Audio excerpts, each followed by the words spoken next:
سورہ البقرہ کو الحمدللہ میں نے 3 بار پڑھا ہے اور بھی پڑھنا ہے. ابھی تو ظاہر ہے کہہ نہیں سکتے فل سمجھ آئی ہے، لیکن جتنا میں نے دیکھا سورہ البقرہ آئینہ ہے، مومن کے لیے آئینہ ہے، مرر. اگر کسی نے دیکھنا ہے کہ ہم ایمان میں کیسے ہیں اور اللہ کے ہمارا کیا سٹیٹس ہے، سورہ البقرہ کو ڈیٹیل میں پڑھیں، سب سامنے آ جائے گا. ٹھیک ہے، پتہ لگ جائے گا کہ ہم کتنے پانی میں. اس لیے وہ ہارش کیوں ہے؟ کیونکہ ڈانٹا جا رہا ہے.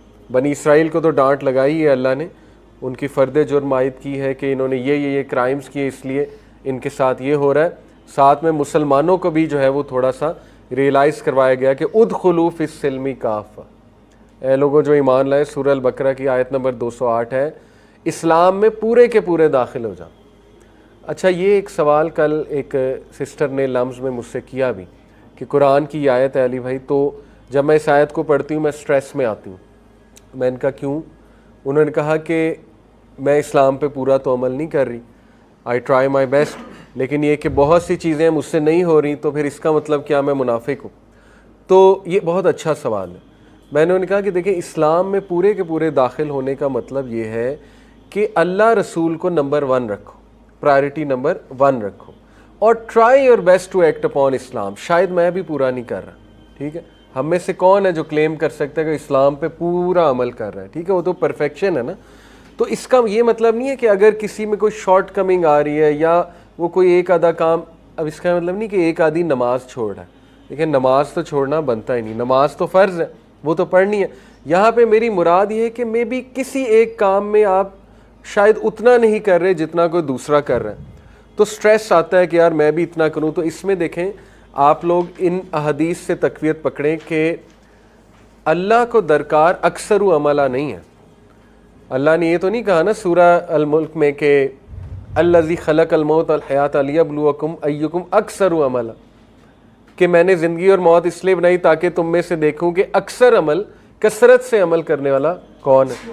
اللہ نے کیا کہا؟ احسن عملا، کہ یہاں سے کون کرتا ہے. ٹھیک ہے، آپ دیکھیں جس انسان نے یہاں سے عمل کیا نا، اللہ نے اسے بخش دیا، چاہے اس کے عمل کثیر نہیں تھے. جیسے آئی تھنک یہ ہے اپنا ایک اسکالر ہیں، میرے ذہن سے اچانک ان کا نام نکل گیا، بہرحال انہوں نے بڑی خوبصورت بات کی. انہوں نے کہا کہ میں نے اللہ کے قریب ہونے کے مختلف طریقے ڈھونڈے، کوشش کی کہ ان طریقوں پہ چلوں. پہلا طریقہ کہتے ہیں میں نے نوافل کا پکڑا کہ نوافل میں بڑھوں. کہتے جب میں اس طریقے کی طرف گیا تو اس دروازے پہ میں نے بڑے لوگوں کو پایا، یعنی بہت سے لوگ نوافل پڑھ رہے تھے آلریڈی. پھر کہتے میں نے اذکار کا طریقہ اپنایا، بہت اذکار کا، اور جب میں اس دروازے پہ پہنچا تو بہت سے لوگ اس دروازے پہ آلریڈی کھڑے تھے. کرتے ہیں لوگ اذکار بہت، ماشاءاللہ عبادت گزار بہت ہوتے ہیں. پھر وہ کہتے ہیں میں نے روزوں کا دروازہ پکڑا، نفلی روزوں کا، اس دروازے پہ بھی میں نے بہت کثیر تعداد پائی، لوگ کرتے تھے.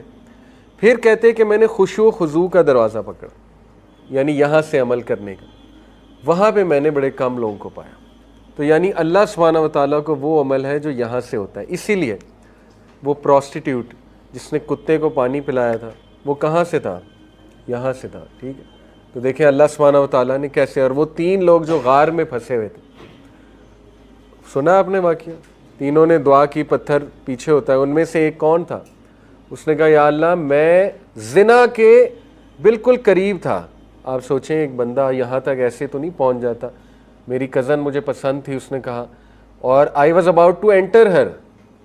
اس سے زیادہ جو ہے گرافک اور کیا ہو سکتا ہے؟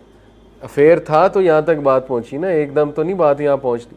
تو اس نے اس موقع پہ مجھے کہہ دیا اتق اللہ، اللہ سے ڈر جا، اے اللہ میں تیری خاطر پیچھے ہٹ گیا. اگر یہ عمل پسند آیا تو ہٹا دے پتھر کو. اور اللہ کو یہ عمل اتنا پسند آیا تھا، اللہ نے پتھر ہٹا دیا. تو گناہ گاروں کے جو عمل ہیں اگر وہ یہاں سے کیے جائیں، ہم سب گناہ گار ہیں، تو وہ قابل قبول ہے انشاءاللہ. پھر دیکھیں وہ صحابی، اللہ کے نبی نے کہا جنتی ہے. صحابہ حیران رہ گئے، پتہ نہیں کیا کرتا ہوگا. اس کے ساتھ رہے، وہ تو کچھ خاص کرتے ہی نہیں، نماز پڑھتے ہیں بس، دیٹس اٹ. تو کرتے وہ کیا تھے خاص؟ رات سونے سے پہلے سب کو معاف. تو اکثر و عملہ کی بجائے اللہ کی درکار ہے احسن و عملہ. جو کرنا ہے یہاں سے کرنا ہے، ٹھیک ہے، اس کو صاف کرنا ہے، یہی تو پرپز ہے. ورنہ تو دیکھیں نا، کئی لوگ نمازی ہیں، عبادت بہت کرتے ہیں، چینج کوئی نہیں آتی، بیہیویئر میں بھی چینج نہیں ہے، ٹھیک ہے، نہ ڈسپلن میں کوئی چینج ہے، نہ اینگر مینجمنٹ میں کوئی چینج ہے، نہ کوئی عاجزی آ رہی ہے ان میں، زبان بالکل اسی طرح ہارش ہے، اسی طرح تیز ہے، نتھنگ. تو ٹھیک ہے، وہ قابل قبول شاید ہے، فرشتے نوٹ کر لیں گے حاضری، لیکن وہ عبادت نہیں ہے، وہ عادت ہے. عادت میں اور عبادت میں بہت فرق ہوتا ہے. کچھ لوگوں کی نماز عادت ہوتی ہے، بس پڑھ رہے ہیں، لیکن اس کا فرق وہ نہیں آ رہا. تو اس پہ غور کریں، خشوع و خضوع اپنے ایمانوں کو ریوائیو کریں. اگر آپ کو لگتا ہے نا آپ کی نماز سیٹ نہیں ہے تو پڑھیں. ریاض الصالحین کتاب ہے، اس کا چیپٹر کھولیں، بک آف ورچوز، اس میں دیکھیں نماز کے فضائل کیا، آپ کا ایمان بڑھے گا. ایسی ایسی حدیث پڑھیں کہ نماز سے ملتا کیا ہے، فائدہ کیا ہے، نماز پڑھنی کیسے چاہیے. اللہ کے نبی صلی اللہ علیہ وسلم جو ہے وہ ایک دن نماز پڑھ رہے تھے تو انہوں نے بہت جلدی سلام پھیر لیا اور گھر چلے گئے. گھر جا کے کام کر کے واپس آئے. صحابہ بڑے حیران ہوئے، یا رسول اللہ آپ نے کبھی اس طرح سے یعنی اتنی جلدی نماز سلام پھیرا اور چلے گئے. کہا کہ میرے گھر میں کچھ سونا پڑا ہوا تھا مال غنیمت میں سے، وہ میرے ذہن میں تھا. دیکھیں نا، وہ اتنا خیال رکھتے تھے نماز کا کہ بس میں تھا کہ اسے صدقہ کر دوں یا کسی کو دے دوں اور بس، تاکہ میرا یہ ذہن سے بوجھ اتر جائے. تو وہ اتنا خیال رکھتے تھے. تو ہماری نمازیں آپ کو پتہ ہے کیسی ہوتی ہیں، ہم سب کی. اللہ تعالیٰ بس خشوع و خضوع ہمیں دے. اور پھر یہ فرمایا کہ دیکھیں، جو انسان نماز میں کھجلی کرتا ہے یا ادھر ادھر دیکھتا ہے یا بہت ان اٹینٹیو ہوتا ہے نماز میں، تو یہ شیطان کا کچھ حصہ ہے. شیطان اس کی نماز میں سے کچھ حصہ لے رہا ہے کہ وہ کبھی ادھر دکھاتا ہے، کبھی ادھر دکھاتا ہے. ٹھیک ہے، ان اٹینٹیو کرتا ہے انسان کو. تو کوشش پوری کرنی چاہیے خشوع و خضوع کی، کیونکہ اللہ کو خشوع و خضوع پسند ہے. ٹھیک ہے. تو اس سوال کا آنسر جو انہوں نے پوچھا تھا کہ ادخلوا فی السلم کافہ، مجھے سٹریس دیتا ہے کہ پورا کا پورا میں آئی نہیں ہوں اسلام میں. تو اس کا جواب یہ کہ پورا کا پورا آنے کا مطلب اصل میں یہ ہے کہ اللہ رسول سے محبت، اللہ رسول کو نمبر 1 رکھنا اور اسلام کو ضابطہ حیات ماننا. ٹھیک ہے. باقی یہ کمزوریاں ہیں، فجر پہ نہ اٹھنا ہر ایک سے ہوتی ہیں. تو اس کا یہ مطلب نہیں کہ بندہ منافق ہو گیا فجر پہ نہ اٹھ کے. ٹھیک ہے. آلدو منافقت کی ایک نشانی ہے کہ فجر اور عشاء کو چھوڑنا، لیکن یہ کہ کچھ لوگ کی مجبوری کمزوریاں ایسی ہوتی ہیں، بٹ انہیں اسٹرائیو کرنا چاہیے. They should always strive to wake up for Fajr. ہمت نہیں چھوڑنی چاہیے، اس کو عادت نہیں بنا لینی چاہیے کہ بس جی ٹھیک ہے میرے سے تو ہو ہی نہیں سکتا تو میں نہ کروں. ہاں، اس کا سوال ضرور ہوگا.